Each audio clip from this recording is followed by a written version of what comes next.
षड्यंत्र भाग 1 मदन मोहन तरुण के द्वारा रचित एवं उन्हीं के द्वारा पठित।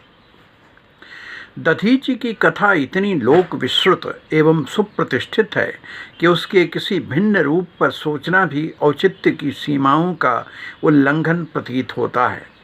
फिर भी सत्य चाहे जितना चाक्षुष हो, सुप्रमाणित हो, उसकी संभावनाओं का कोई न कोई पक्ष कहीं न कहीं से अवश्य ही खुला होता है। महान कथाओं का सृजनात्मक पक्ष इतना जागृत होता है कि हर युग उससे नए नए रूपों में प्रेरणा ग्रहण करता है। महाभारत में दधीचि की कथा राष्ट्र के प्रति उत्सर्ग की अन्यतम कथाओं में एक है। आततायी वृत्र के संहार के लिए इंद्र को एक ऐसे वज्र की आवश्यकता हुई जो दधीचि की तपहपूत अस्थियों से निर्मित हो। देवताओं ने तदर्थ दधीचि से प्रार्थना की और उन्होंने अविलंब राष्ट्र के हित में अपनी अस्थियां वज्र निर्माण के लिए समर्पित कर दीं। परिणामतः वृत्र मारा गया। इस महान कथा ने आज तक न जाने कितने लोगों को राष्ट्र के हित में प्राणोत्सर्ग की प्रेरणा दी है। किंतु आज यदि विशुद्ध श्रद्धा भाव से हटकर इस कहानी को पढ़ें तो पाठक के सामने कई प्रश्न उठते हैं। कम से कम मुझे तो ये प्रश्न अवश्य बहुत परेशान करते रहे हैं, विशेषकर तब जब हमने राजनीति के कुत्सित चेहरे ही अधिक देखे हैं। यह बात आसानी से गले नहीं उतरती कि वज्र निर्माण के लिए दधीचि की ही अस्थियों की आवश्यकता क्यों हुई। इस प्रस्ताव के पीछे इंद्र की कोई योजना तो नहीं थी। भारतीय पौराणिक साहित्य में इंद्र यदि अपनी वीरता के लिए प्रतिष्ठित रहे हैं तो वे अपने चरम कामुकता एवं किसी भी नीति अनीति या दुर्नीति से अपने से सक्षम लोगों को समाप्त कर डालने के लिए भी प्रसिद्ध रहे हैं, ताकि उनका उच्चासन हर प्रकार से सुरक्षित रहे। दधीचि की इस कथा का यह संभावित पक्ष हमें युग के अधिक निकट लगा। आज हमारा विशालतर राजनीतिक परिवेश अपराध कर्मियों का ही फलता फूलता जंगल है। आज न जाने कितनों को दधीचि बनाकर उनका वारा न्यारा कर दिया जाता है। यहाँ कहीं दधीचि की उपस्थिति नहीं है, उनकी चर्चा यहाँ प्रतीकता की गई है। पूरी कहानी छायाभास की शैली में प्रस्तुत है। यहाँ विषय का साक्षात्कार महाभारत की कथा से हटकर मैंने अपनी दृष्टि से किया है। पूरी कहानी संलाप की शैली में प्रस्तुत है। मदन मोहन तरुण के द्वारा लिखित एवं उन्हीं के द्वारा पठित भाग 1 षड्यंत्र। क्यों सची, सब ठीक है ना? क्यों, मैं तो ठीक हूँ, लेकिन यह प्रश्न क्यों? नहीं, बस ऐसे ही। मुझे लगा तुम उदास उदास सी हो। नहीं नहीं, तो आज ही तो मैं वसंतोत्सव मनाकर लौटी हूँ। तुम भी तो राजकीय व्यवस्थाओं में व्यस्त थे। हाँ, था तो ऐसा असमंजस क्यों? तुम तो ऐसे नहीं थे इंद्र। जरूर तुम्हें किसी गहरी आशंका ने घेर रखा है। अच्छा, यह तो बताओ सची, यदि कहीं हमें यह सुख भोग ऐश्वर्य अधिकार खोकर जंगल जंगल भटकना पड़े तो सहन कर सकोगी यह सब? यदि व्यापक लोक हित में यह करना पड़े तो किसी भी कष्ट को सहन करने में मुझे कोई कठिनाई नहीं होगी।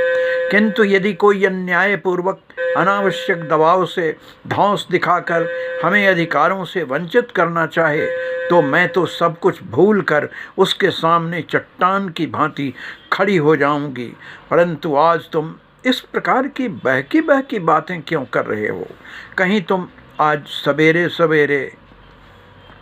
नहीं सची, एक तो मैंने पिछले कई दिनों से मद्य ली नहीं, और इन दिनों कदाचित ले भी लूं तो उसका कोई प्रभाव नहीं होता मुझ पर। तो फिर सुख भोग और विलासिता की जगह तुम्हें भटकाव और जंगल कैसे सूझ रहे हैं? इंद्र का पद मात्र विलासिता का पद तो नहीं, यह पद तो कर्तव्यों का प्रतीक है। एक प्रतिबद्धता है रक्षा के प्रति। सुख और विलासिता के साधन तो साधन तो मूल दायित्वों के छोटे छोटे प्रसंग मात्र हैं। फिर भी सची, कुछ दिनों से भयावह स्वप्न दिखाई देते हैं। लगता है चिता में जली हुई लाशों ने हमें चारों ओर से घेर लिया है। वे उग्रतापूर्वक हम पर आक्रमण कर हमारी सत्ता को सदा के लिए समाप्त कर देना चाहती हैं, किंतु मैं सामना करने की जगह उनसे छुपता छुपता फिर रहा हूँ, डरा डरा सा। तुम कहती हो इतनी सी बात, जिसका पूरा अधिकार, सुख, ऐश्वर्य इस प्रकार संकट में पड़ा हो, उसे तुम कहती हो इतनी सी बात? हाँ इंद्र, इतनी सी बात, जिस इंद्र के विकट से विकट देव विरोधी शक्तियों की छाया तक को सदा के लिए मिटा दिया। जिस इंद्र ने विकट से विकट देव विरोधी शक्तियों की छाया तक को सदा के लिए मिटा दिया, वह सपनों में देखी कुछ परछाइयों से डरकर अपनी शांति खो दे और अपने भविष्य के प्रति आशंकित हो उठे, तो और उसे क्या कहा जा सकता है? नहीं सची, लगता है परिस्थिति की गंभीरता को समझ नहीं पा रही हो तुम। मैं घिर गया हूँ सची। सच है कि देवताओं के लिए संकट उत्पन्न करने वाले शत्रुओं को छल से, बल से, सबसे पराजित किया है हमने, किंतु इस बार शत्रु पहचान में नहीं आ रहा है। दिल कहता है वह अपना है, परंतु दिमाग कहता है वह शत्रु है, सबसे बड़ा शत्रु है हमारा। वह इतना नर्म है कि उस पर फिसल गिरना शायद सबसे सरल है, और इसीलिए निर्णय का सबसे बड़ा संकट भी यही है सची।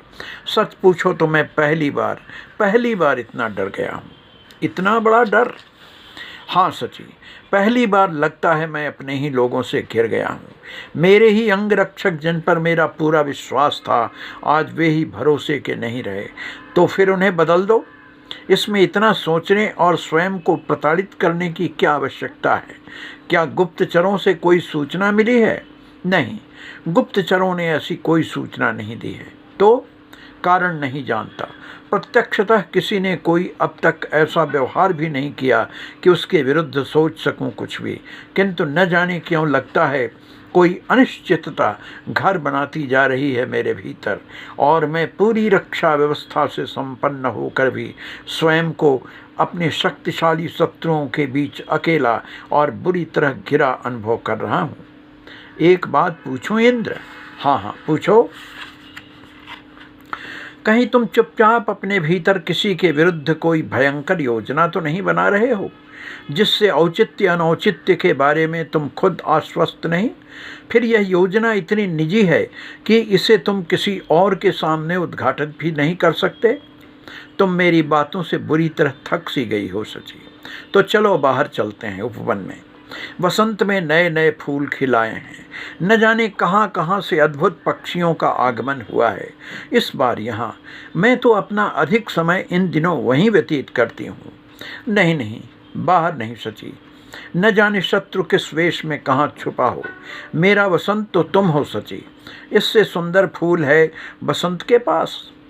इसकी सुगंधि में न जाने कितने मदमस्त वसंत अपनी खुशबू बिखेरते हैं। और पास आओ सची, एकदम पास। क्यों इंद्र, कहीं और खो गए क्या? क्यों? आज तुम्हारे आलिंगन में वह ऊष्मा नहीं जो तुम्हारी दृष्टि मात्र से मुझे पिघला देती है।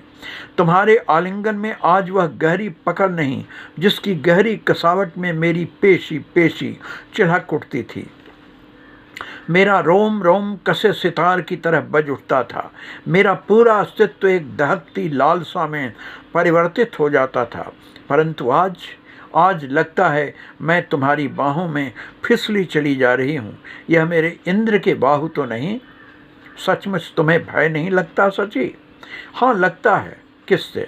तुमसे, मुझसे, क्योंकि तुम ही मेरी ऊंचाई हो इंद्र। मतलब सोचती हूँ यदि कहीं मुझसे भी सुंदरी रमणी तुम्हारे सामने आ गई तो। ऐसे क्षण कई बार आए हैं जब मैंने तुम्हारी आंखों में एक लपक देखी है जिसे हर औरत पहचानती है। उसी लपक से, उसी से डरती हूँ। मुझे अनेक आशंकाएं घेर लेती हैं, कहीं मैं तुम्हें खो न दूँ। नहीं, सच कहता हूँ सची, ऐसा पल कभी नहीं आएगा। रुक क्यों गई सची? जो भी पूछना हो पूछो। नहीं नहीं, मैं सोच रही थी कहीं वृत्र का आतंक तो अचानक नहीं बढ़ गया। वृत्र? वह मामूली सा दुराकांक्षी धनवंशी तस्कर? नहीं, कदापि नहीं। वह तो मात्र एक दैहिक सत्ता है। उसके लिए तो अकेला इंद्र ही काफ़ी है। तो फिर यह भय किसका है? इंद्र जैसे महाबलियों को उनका भय होता है जो अस्त्र बल से नहीं जीते जा सकते। किंतु सुना है वृत्र की शक्ति दिनों दिन बढ़ती ही जा रही है। उसके अत्याचारों से लोग त्रस्त हैं। होने दो। अतिशय त्रास, आक्रोश उत्पन्न करता है। वृत्र मर्यादाएं तोड़ता है अपने हित में, और सीमित हितों की रक्षा की जाती है तो व्यापक हित आहत होते हैं, और जब व्यापक हित आहत होते हैं तो उसके विरुद्ध जनाक्रोश भड़क उठता है, और जब जनाक्रोश एक बार भड़क उठता है तो वह अपना लक्ष्य प्राप्त किए बिना शांत नहीं होता। यदि सब कुछ वृत्र के समापन की ओर स्वाभाविक रूप से स्वाभाविक रूप से बढ़ रहा है, उसके लिए हमें कोई अतिरिक्त प्रयास करने की आवश्यकता नहीं होगी। तो फिर इतनी चिंता किस बात की? तो आओ अभी इस कक्ष में विश्राम करो। देह के इस भवन में जितना देहासो पीना चाहो आज पी लो। आज सब कुछ भूल जाने का दिन है प्रिय। प्रथम भाग समाप्त।